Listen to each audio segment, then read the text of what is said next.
Welcome back, everyone, to what I am officially calling the Life is Strange sofa.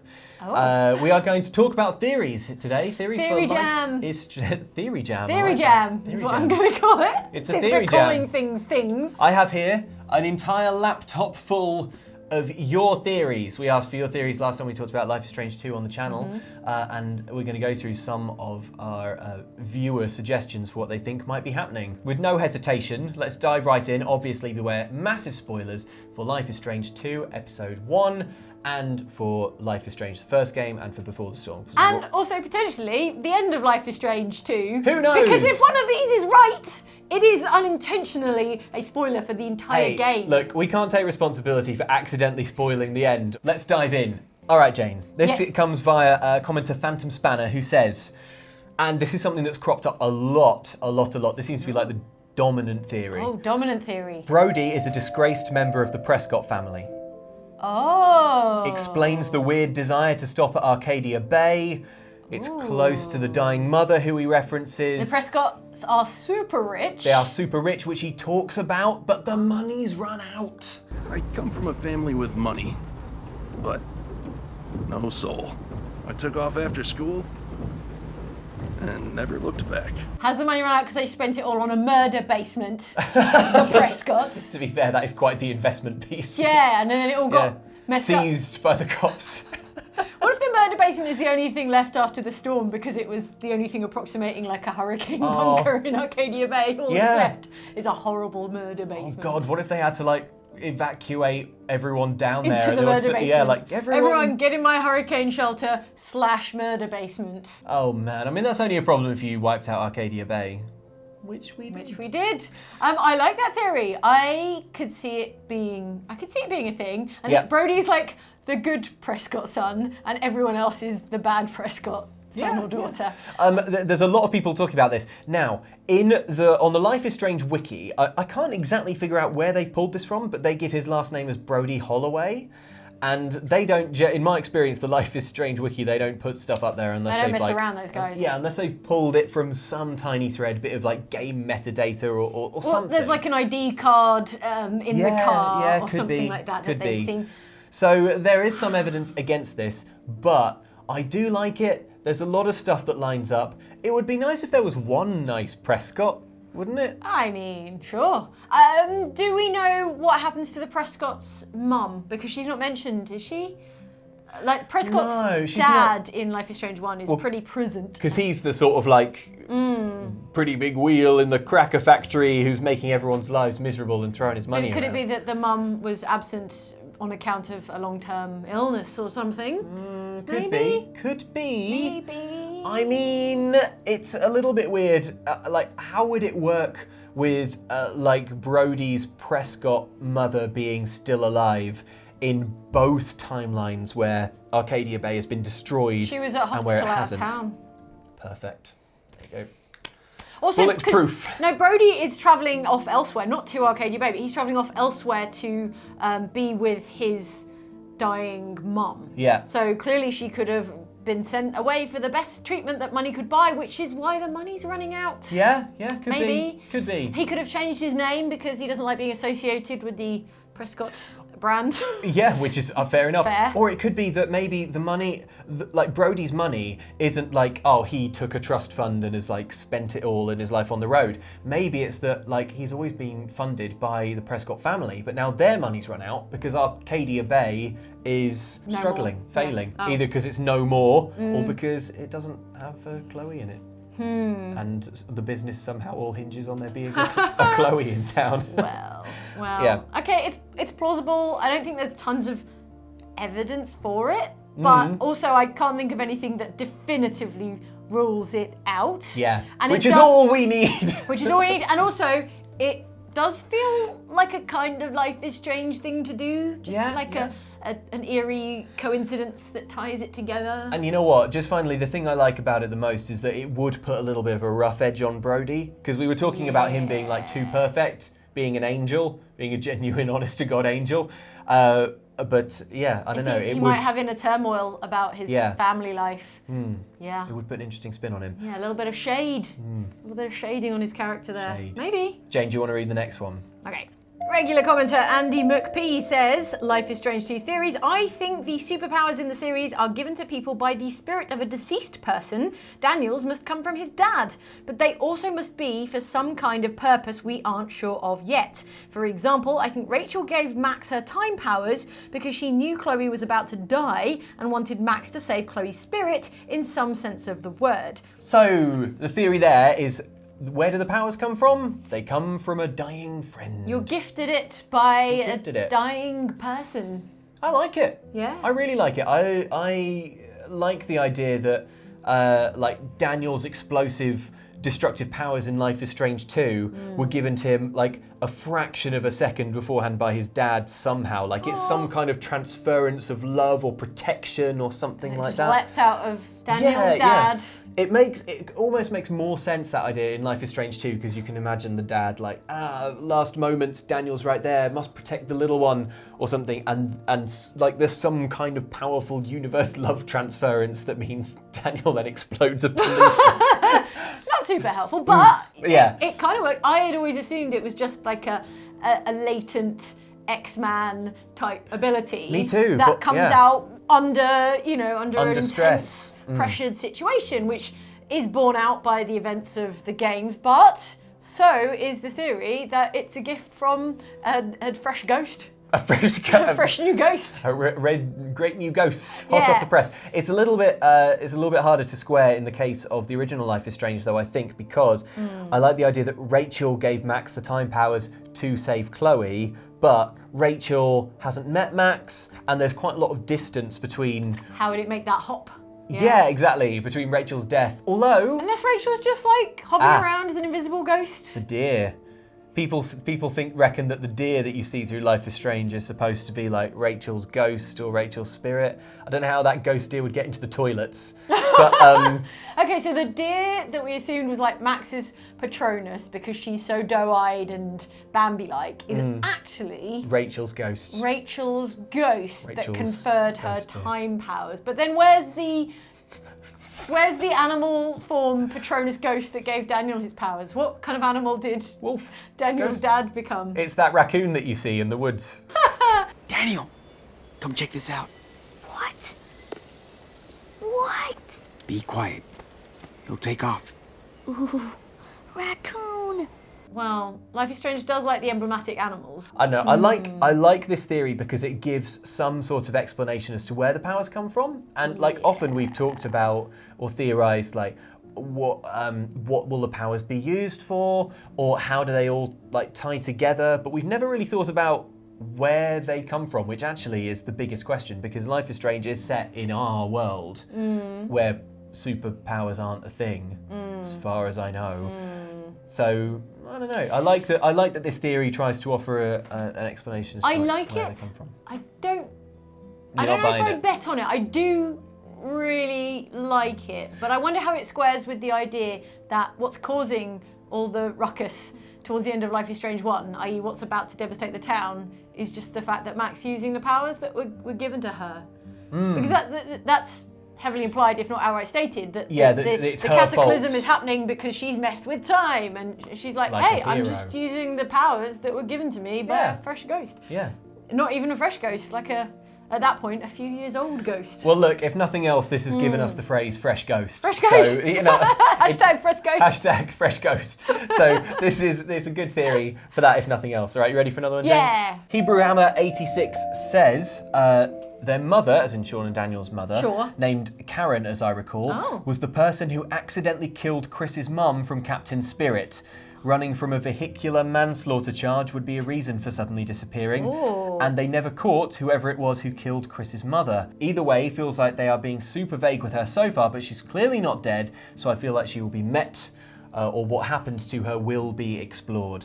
A lot of people have been theorising about the mum, Karen, the mum, in Life is Strange 2. What do you reckon? It was always kind of weird that Chris's mum died in a traffic collision, and none of it had been caught on any camera. Although maybe that's not that weird, because it was sort of out in the sticks a little bit. Well, we theorised about there being some sort of police cover-up before, didn't we? Yeah. There was something in the news article or in the documents around it where it was like, this just seems unlikely that there was no evidence, no good leads, I mean, how often does that kind of an incident happen? Could it have been Karen? Then, does Karen have the means to prompt any sort of cover-up? She's not we don't really know much about her, but she doesn't seem like she's especially like high-ranking or well-connected, especially not in like a different part of the country, which is where this crime would have occurred. I think the two things, if either is true, which is by no means certain, I don't think they necessarily both have to be true. Yeah. I think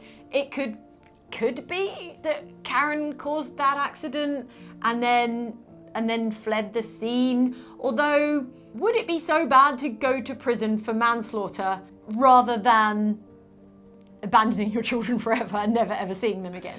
Do you know what I mean? We don't have any specific reason to believe that she was like a terrible or weird mother, except in that she's disappeared. You know, she has a bike at the family house and etc. etc. So it's kind of a weird thing to do if you accidentally hit someone with your car and they died, but you have a family.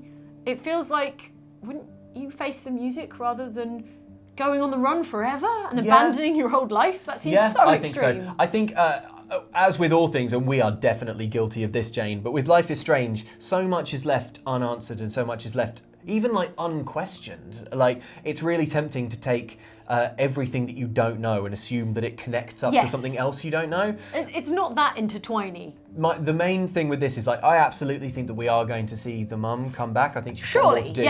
But Life is Strange loves to be real, and it loves to be like socially real.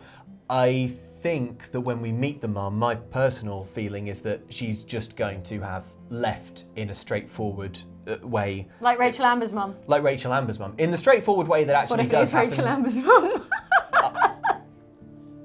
I tell you what. What? That came up in the comments. I thought it might. I didn't see it, but I did wonder. They're like, what woman is absent and also a mother? And could be mother of more children. Yeah. There is only 2 women in Life is Strange. So they're doing all of the things. There's a shortage of mum characters. Who else can we assign these children to? But we know from Captain Spirit that Karen's mother lives next door to Chris. In order for Karen to be somewhere close enough to kill Chris's mum by accident in a car, it would put she could be visiting her parents in the town of whatever it was called.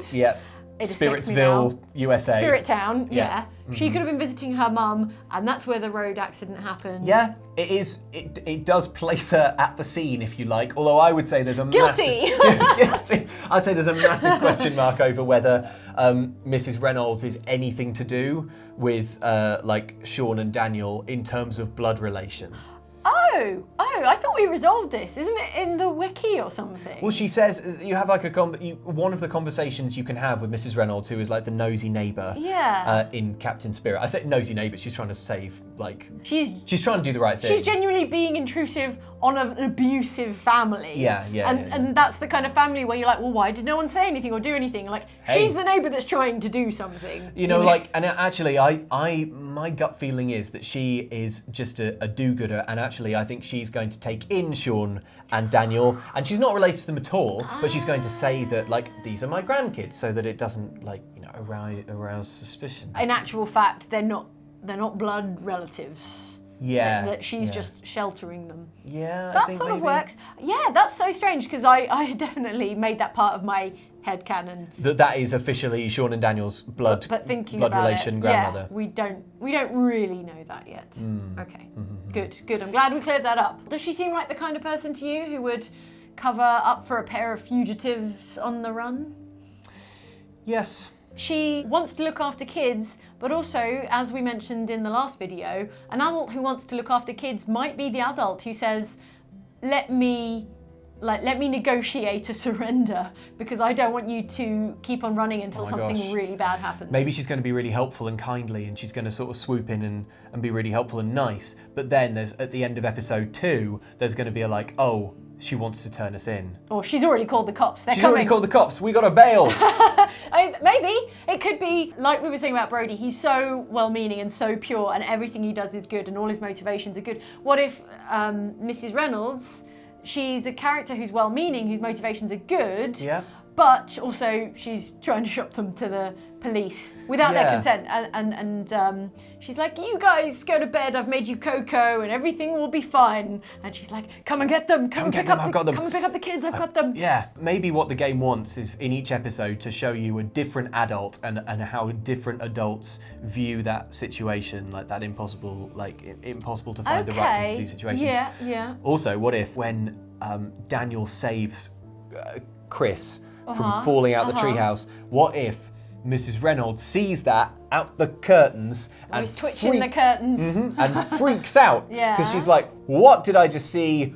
Superpowers? What if they're staying with her and they've got a good thing going with the kindly Mrs. Reynolds taking them in? But she doesn't recognise them from the news or anything. She doesn't recognise them from the news, but she doesn't know about the powers. And then it's like, whoom, save the boy. And like maybe immediately after the end of Captain Spirit, what we see is like Mrs. Reynolds like just comes screaming out of the house like, what the hell is going on? Maybe. What would you do if you saw someone with telekinetic powers? Would you call the police? I'll be like, I need you to clear out my gutters and sort of do all the washing up in a magical way. I feel like because I grew up in the era where I was saturated with the X-Files, I just assume that if ever anything paranormal happens to me, definitely the government will take me away and dissect me and all my friends. And that would be the thing. I'd be like, whoa, that just happened.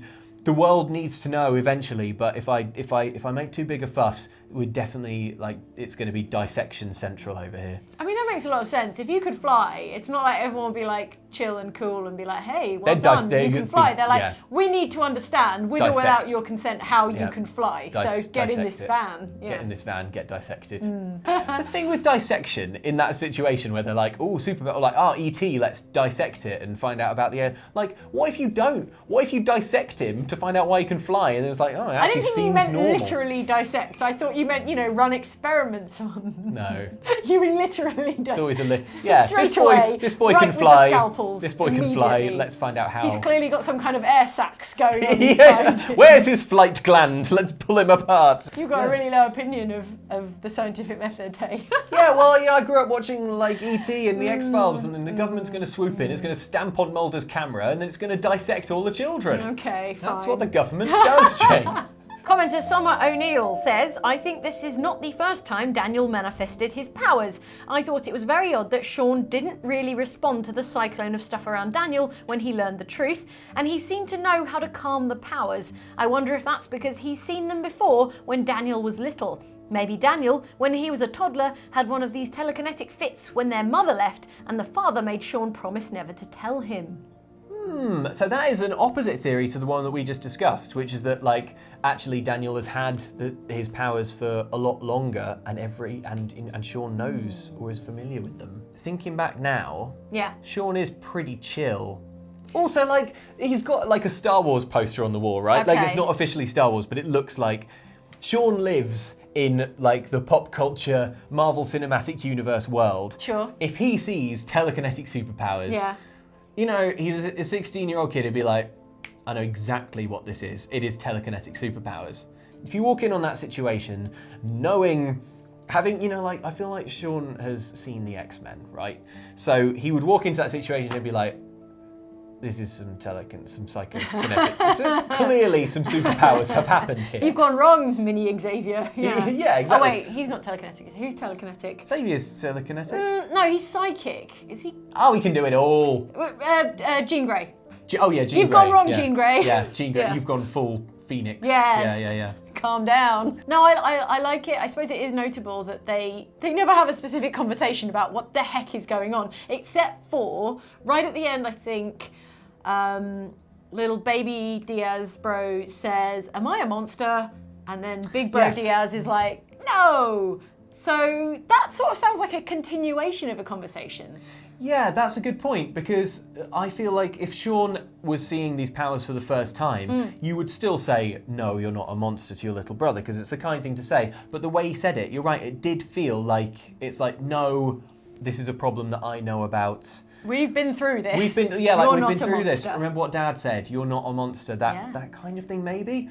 I wonder if maybe the dad has always been like, oh, there's something about Daniel. He has these kind of weird psychic episodes and stuff, and maybe, but he's always been like, oh, cover it up, hush it up. And now, because at the end, obviously, we get the little teaser that suggests like the training and the refinement of the psychic powers, like lifting the rock and stuff. Maybe only now Sean is like, "Hey Daniel, let's see what we can do." Instead of covering it up, like Elsa yeah. in Frozen. Let it go. Yeah, let it Lift go, the stone. Yeah, that's it. He's been Elsa for too long, and now it's all coming out. Yeah, like that. I don't care. He's like saving boys, falling from tree houses, lifting rocks. There you go, full Elsa. Also, it would add a sort of frisson to the disastrous encounter with the shooty cop, because if the dad and the big bro knew that it could all kick off at any moment, and if Daniel knew, that would super heighten the situation where they're like, look, everyone calm down because my little brother might just explode. He's about to burst everyone. Yeah. Yeah. So, I mean, that situation is so crazy, and I may be way wide of the mark, because actually, I will take that back, because you don't have to have a psychic son to be panicking about a cop waving a gun at your children. Yeah. So I would like to wind that back a little bit. But as a theory, it's potentially workable. Right, pass me that laptop, Jamie. I'm going to hit you with another one. Theory bombs incoming. Bailey Alexis Snow says, the game will end with a choice to either scratch out a life in Mexico or turn yourself in for the crime you didn't commit, taking the rap for the entire thing. The former will mean Sean and Daniel get to stay together, but the latter means Daniel gets to go back home and try to achieve a normal life. Ooh. Bailey Alexis Snow also says, also, and this is just what I want, if you choose the latter, then Daniel gets adopted by a rather familiar-looking couple from Arcadia Bay who teach him how to control his powers. So, this is a theory about what the final choice will be. Okay. And I have to say, it sounds like a compelling one in that I cannot for the life of me imagine what I would choose. Bearing in mind we know that the whole theme of the game, and the developers have said as much, is going to be how you shape your little brother. Yes. I think a final choice that is like, stay together in a bad situation, or let him, like, give him the potential for a better life alone. By taking the rap for the... Yeah, by taking the rap for the entire thing. So it's like, I did it, I did all the crimes, and I kidnapped my little brother. He didn't do anything. He gets to, he sort of gets some semblance of a normal life, apart from the fact that he has awesome superpowers. I mean, conceptually, that sounds feasible. I have a hard time imagining a bad ending of the game where the bad ending is you have to live in Mexico. That seems... Yeah, but it wouldn't be the bad ending, because there aren't bad choices, are there? All right. So it wouldn't be like, oh no, living in Mexico is bad. It would be like you are always on the run. You're always looking over your shoulder. I see. Yeah, we don't know if they have family there. We don't know exactly what they've got. They mention like a plot of land, although that does seem pie in the sky. You can't just show up and be like, I claim That's our plot of land. Also, the police will already be there, probably. Oh yeah, probably. Maybe. I think thematically it works. As a resolution, it could come down to, do you want to stay together at any price, or do you want to make the tough decision of an incredible personal sacrifice so that your brother can... have some more normal existence. Hypothetically, Jane, if it does come down to that, between stay together at any price, brotherly sacrifice, which do you think you would choose? Give your gut reaction on 3, and I'll say at the same time. Okay. 1, 2, 3. Stay together at any price. Yeah. Obviously. What I wanted to say is that in the end, if that were the situation, it would all come down to the kind of subtleties of, are you saying he would have a wonderful life and, that's a guarantee, or as much as a guarantee as you can get? It could be like it could be like, oh, he gets to go back and live with Max and Chloe or Brody or or something. Like what are we giving up in order to stay together? Because my first instinct is stay together. Ride or die. Because only I can look after my little brother. Yeah. If the game presented a scenario, an option, where it's like, actually, maybe you don't know what's best for him, and you've done a good job, but you are also a child, and maybe someone else can do a better job with this little boy than you can. And if you really loved him, you would let him go. The specifics are up in the air, but I think knowing thematically, I think that is a really strong bet for the general form that a final choice could take. The shape of the game. Yeah. Good I shout. like it. Good theory. Let me read you this one, Jane. I like this one because it is reading an awful lot into a throwaway line. I love it. My favourite theory. Favourite kind. Yeah. It's Anthony Ingram who says, I'm seriously intrigued by Brody. It wouldn't surprise me at all if he returned in a later episode somehow, but his ambiguous comment that some strangers saved his life early on makes me wonder if that either ties into something from the first Life is Strange games, or even whether he's directly referring to, say, Chloe and Rachel in an event we didn't see between Before the Storm and Life is Strange. When Brody's handing over the backpack and all of his Santa Brody, he's like explaining his kind behaviour. Santa Brody, slip leave a rucksack under the tree for me. Being an awful good boy, Santa Brody. So yeah, when he's handing out, when he's being a good guy, he's explaining his behaviour by saying, "Hey, some strangers saved me." Look, I had tough times when I started out, and some strangers saved my life. Thank you. And that's really not a throwaway. I mean, it's throwaway in the sense that it's short, but it's not throwaway. You wouldn't have written that without something in mind. Yeah. Now, this comment mentions Chloe and Rachel, but bearing in mind that 3 years has passed, I wouldn't be at all surprised if one of those strangers, could be Max, maybe. What's the nature of us finding that out, or would we never find it out, or would there be a flashback, or?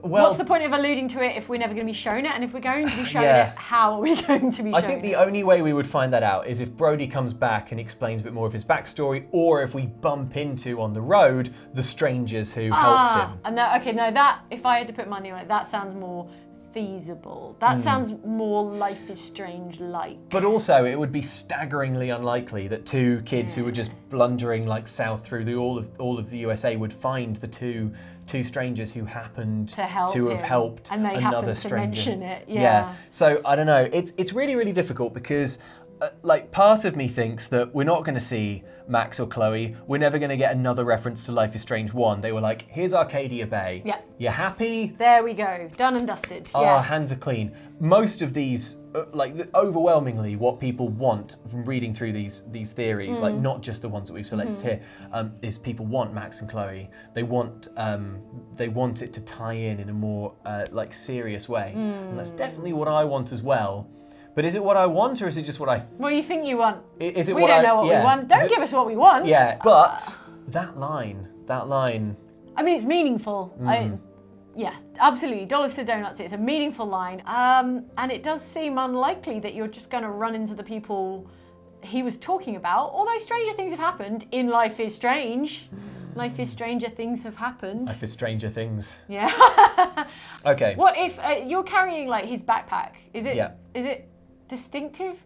Could someone be like, hey, where'd you get that backpack from? Maybe. I saved the life of a guy once who had that backpack. Maybe you find an extra clue hidden in the lining or something. Maybe it has a secret. There's the eye mask. Pocket. The eye mask. The eye mask. You're having a nap with the eye mask on. Yep. Someone comes up and is like, there's only one kind of eye mask. Chloe comes up and is like, hey, that's a hella cool eye mask. I had forgotten all about that line. That's so sneaky that they snuck that in while I was distracted thinking about Mushroom the dog. Well, he was just about to receive a bandana. Yeah. It's a much more important thing. Yeah, and he's like, don't ask me any follow-up questions, but a couple of people saved my life once. Yeah. And the brothers are too like, hey, great, we've just got a new dog. To be like, tell us more, Brody. Who saved your life? Bringing up the rear with the final theory of the day is the gosh darned Batman. That's their full name. And they say the bully wakes up in hospital and his witness testimony clears the boys' names and everything is as fine as it can be forever after. I love it. I think that's going to be episode 2. There's actually going to be a very short season. There's only going to be 2 episodes. I feel like this theory is quite tongue-in-cheek, written in the knowledge that we are definitely not going to get a happy ending. I think it's a good jokey point to make about it's very hard to see your way clear to a happy ever after in this situation. Yeah. Unless... Here we go. Terminator Max with the robot Terminator Max travels back in time and saves your father. Now, what if... I think we've brought this up before, on camera or not, I can't be sure. All right. But if there's a way to undo the horrific events that precipitate everything else. As in, it would be time travel, which I know is not the power we're talking about here, but in the same way that Life is Strange 1 ends by coming full circle, kind of Donnie Darko style. Yeah. Like we can go back to the precipitating incident in the bathrooms and change it. Yeah. What if that's the theme? Okay. What if Life is Strange 2 comes back full circle and there's a way to make a difference, but I don't know the nature of the choices at that point. The way to make a difference would be so minor. It could be so sliding doors. So 2 ways that I think you could avert the whole cataclysm. Okay. 1, say you're playing, this is like episode 5, playing as Max, Terminator Max with robot arms, time travel sequence, you've travelled back to the Diaz household. Sure. All you'd need to do is like, is pop a little bit of blue in the food dye colouring that Daniel is making his fake zombie blood with, and then the policeman wouldn't show up and assume that there's a dead, murdered child. Because he's just covered in blue paint. Yeah, Max, or robot Terminator arm Max just sneaks into the garden and just moves that rock like that. Then the kids are having a fight, kid falls down, doesn't break his spine, but springs back up and they continue fighting, and the police show up and they're like, oh, teenagers are having a punch-up. Maybe Daniel uses his new powers to move the rock with his mind. My God. What if his powers work through time? You know how I was just trying to, but can't stop bouncing. You know how like Max's powers need like a photo. Yes. What if it's the rocks? It has to be rocks. What if it's the dash cam footage from the police car that they had in the original trailer? Oh, weird. And they get that, and it's like, and Robot Max is like, here, Daniel, observe the footage, and I will time travel you through using the passage of time camera. You've gone wrong. You've gone off the reservation. I can guarantee that if Don't Nod is watching this, they are now frantically rewriting episode 5. Get the voice actors back. We're going to have to record this all again. We don't need it. Microsoft Sam can do the Max. I am Robo Max from the future. Except the photography is very specific to Max. Sorry to rain on your theory parade. Yeah, but that's Max using the footage and being like, okay, I can use this to travel back to this point. But she has a specific personal attachment to photographs because she's a photographer. Okay, right. Is what I'm saying. Yeah. Yeah, but it's a dash cam footage is kind of like a photograph. Haven't they said specifically there's no Max and Chloe in this? Or is that a red herring? Yeah, I'm not saying there's Max and Chloe. I'm saying there's Robot Max. They're like, you didn't say no Robot Max and Chloe as a fresh ghost. Fresh Ghost Chloe. Fresh Ghost Chloe. And Robot Max. Cool. It's a flawless theory. Yet another one for the pile of flawless theories. Angel Brody, Robot Max, Fresh Ghost Chloe, all team up and travel through time to save the Diaz father. To move the rock. To move the rock. To save the bully. To save the Diaz father. That's right. Save the bully. Save the world.